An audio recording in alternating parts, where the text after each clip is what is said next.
Assalamualaikum warahmatullahi wabarakatuh. Perkenalkan, nama saya Diana Ani Anggraini. Saya dari Prodi D3 Keperawatan Belitung. Saya dari kelompok 8. Di sini saya akan mempresentasikan hasil dari kelompok asuhan keperawatan pada pasien tetanus. Konsep penyakit. 1. Pengertian. Tetanus adalah penyakit dengan tanda utama kekuatan otot atau spasme tanpa disertai gangguan kesadaran. Gejala ini bukan disebabkan kuman secara langsung, tetapi sebagai dampak eksotoksin atau tetanoplasmin yang dihasilkan oleh kuman pada sinas ganglion, sambungan sumsum tulang, sambungan neuromuskular atau neuromuscular junction, dan saraf autonomi. Smarno 2002. 2. Etiologi. Spora Bacterium Clostridium tetani atau C. tetani. Kuman ini mengeluarkan toksin yang bersifat neurotoksik atau tetanospasmin yang menyebabkan kejang otot dan saraf perifer setempat, termasuk bakteri gram positif. Bentuknya seperti batang, terdapat di tanah, kotoran manusia dan binatang, khususnya kuda, sebagai spora debu instrumen lain. Spora bersifat dorman, dapat bertahan bertahun-tahun, kurang dari 40 tahun. Lalu manifestasi klinis. Secara umum, tanda dan gejala yang akan muncul seperti spasme dan kaku otot rahang atau masseter, menyebabkan kesukaran membuka mulut atau trismus. Lalu pembengkakan, rasa sakit dan kaku dari berbagai otot seperti otot leher, otot dada, merambat ke otot perut, otot lengan dan paha, serta otot punggung. Seringnya epistotonus, lalu tetanic seizures, nyeri dan kontraksi otot kuat. Lalu iritabilitas, demam, keringat berlebihan, sakit menelan, spasme tangan dan kaki, produksi air liur, BAB dan BAK tidak terkontrol, dan terganggunya pernapasan karena otot laring terserang. Komplikasi penyakit seperti hipertensi, kelelahan, aspeksia, aspirasi pneumonia, fraktur, dan robekan otot. Penata laksanaan penyakitnya. 1. Netralisasi toksin dengan tetanus antitoksin atau TAT. Seperti hiperimunglobulin, paling baik. Pemberian ATS. 2. Perawatan luka. 3. Berantas kejang dengan hindari rangsang, kamar terang atau silau, suasana tenang. Lalu prepar anti kejang, lalu barbiturat dan fenotiazim. 4. Terapi suportif. Lalu pemeriksaan penunjang, ada EKG, interval CT memanjang karena segmen ST, bentuk takikardi ventrikular atau torsader pointers.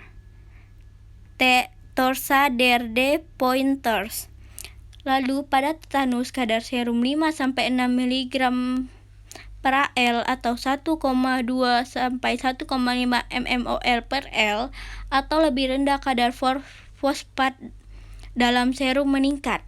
Lalu sinar X tulang tampak peningkatan densitas fotorongen pada jaringan subkutan basas glia otak menunjukkan klasifikasi. Lalu pathway-nya bisa dilihat dari terpapar kuman Clostridium, lalu ke eksotoksin, lalu pengangkutan toksin melewati saraf motorik. Ada 2, yaitu ganglion sumsum tulang belakang dan otot. Kalau ganglion sumsum tulang belakang ke tonus otot, lalu menjadi kaku, lalu ada yang nyeri akut, lalu ada hilangnya keseimbangan tonus otot, kekakuan otot, dan langsung ke defisit perawatan diri dan intoleransi aktivitas. Kalau ke otak, lalu menempel pada cerebral gangliosit, lalu kekakuan dan kejang khas pada tetanus, lalu hilangnya keseimbangan tonus otot, lalu kekakuan otot, lalu defisit perawatan diri dan intoleransi aktivitas. Asuhan keperawatan teori bisa dilihat ada pengkajian, Lalu di diagnosa keperawatannya ada 1, nyeri akut berhubungan dengan agen cedera fisiologis, dibuktikan dengan mengeluh nyeri, tampak meringis, gelisah, frekuensi nadi meningkat. 2, ada intoleransi aktivitas berhubungan dengan imobilitas, dibuktikan dengan frekuensi jantung meningkat, gambaran EKG aritmia. Yang ketiga ada defisit perawatan diri berhubungan dengan gangguan muskuloskeletal, dibuktikan dengan tidak mampu mandi atau mengenakan pakaian, makanan, ke toilet secara mandiri. Lalu intervensi keperawatannya. Laporan kasusnya di pengkajian, pasien laki-laki usia 45 tahun datang dengan kaku badan sejak 5 hari, SMRS. Pasien merasakan mulut tidak dapat membuka lebar dan nyeri saat menggerakkan badan. Skala nyerinya 7. Tidak terdapat luka, demamnya tidak demam, trimusnya positif, gigi karesnya positif. Sebelumnya, pasien mempunyai kebiasaan membersihkan gigi menggunakan benda yang tidak bersih. Berdasarkan dari anamnesis didapatkan pasien mengaku lemah badan dan mulut tidak dapat membuka dengan lebar. Pasien juga mempunyai kebiasaan buruk membersihkan gigi menggunakan benda yang tidak bersih. Dari pemeriksaan fisik didapatkan gejala yang mendukung untuk ditegakkan diagnosis tetanus, yaitu adanya kaku kuduk positif, trismus positif, dan perut tegang dan keras seperti papan, atau risus sardonicus. Lalu bisa dilihat identitas pasien dan penanggung jawabnya. Nama pasien Tuan N, jenis kelamin laki-laki, dan di diagnostik medis tetanus. Tanggal masuknya tanggal 20 Januari 2021. Analisis datanya, data subjektifnya, klien mengatakan badannya terasa nyeri saat digerakkan, klien mengatakan bahwa mulutnya terasa kaku jika dibuka, pasien mengatakan sering terbangun ketika malam dan sulit untuk tidur lagi. Data objektifnya, klien tampak meringis, skala nyerinya 7, pasien terlihat gelisah, frekuensi nadi meningkat. Disimpulkan bahwa etiologinya agen pencedera fisik. Masalah keperawatannya nyeri akut. Yang kedua, data subjektifnya, pasien mengaku lemah, pasien mengatakan sudah 1 hari terakhir tidak dapat bekerja, dikarenakan badannya terasa kaku. Data objektifnya, klien tampak beristirahat di tempat tidur, aktivitas klien dibantu oleh keluarga, gambar EKG aritmia, aktivitas pasien terpenuhi dengan bantuan, nadi 102 kali per menit. Etiologinya imobilitas, masalah keperawatannya intoleransi aktivitas. Lalu yang ketiga, data subjektifnya tidak ada, data objektifnya aktivitas pasien terpenuhi dengan bantuan, tidak mampu mandi atau mengenakan pakaian, makan, ke toilet secara mandiri. Etiologinya gangguan muskuloskeletal. Masalah keperawatannya defisit perawatan diri. Diagnosa keperawatannya, 1, nyeri akut berhubungan dengan agen cedera fisiologis, dibuktikan dengan mengeluh nyeri, tampak meringis, gelisah, frekuensi nadi meningkat. Yang kedua, intoleransi aktivitas berhubungan dengan imobilitas, dibuktikan dengan frekuensi jantung meningkat, gambaran EKG aritmia.